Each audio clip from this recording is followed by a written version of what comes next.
Today I'm going to demonstrate how to flush a standard cone nozzle product cart into a flush trough for cleaning purposes.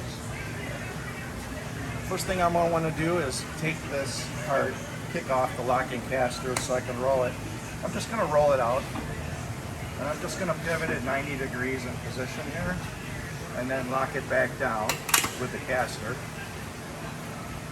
Take note that it is not necessary to disconnect the cart air, and it is necessary to remain in your Class 1 Div 1 environment a ground clamp for safety purposes.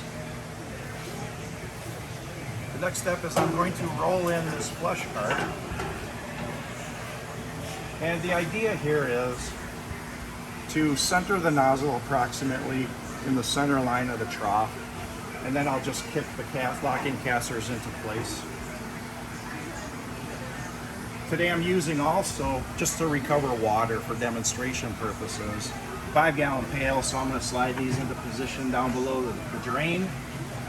Take note that for whatever recovery system you have in your plant, you will have to make your own connections or hose or pump out this flush trough through whatever recovery tank you have for your whatever media you're using to clean. So the next step is to verify from whatever product you're using and whatever cone valve height you were at, in this case it was 5-gallon pails, to make sure that your cone valve just has enough clearance to get under the flush trough. If it's not at the right proper height, you want to be a quarter to half inch above this surface so you can slide your trough in. And that's done by cranking this handle to elevate or cause the cart to descend. So once all this is in place and your carts are all locked down, there's nothing more to do except activate the flush cycle. And I'm going to show you how to do that on the operator control panel over here. So now in order to flush the cart, I'm just going to verify some operator controls settings here. You need the machine on, which will be verified by this green light. You can turn your crimper off.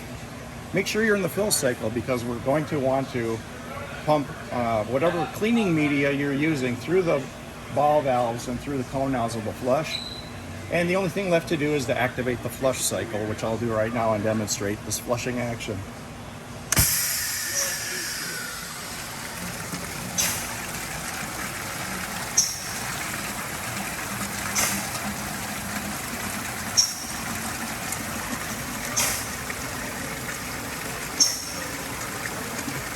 And that will complete a flush cycle.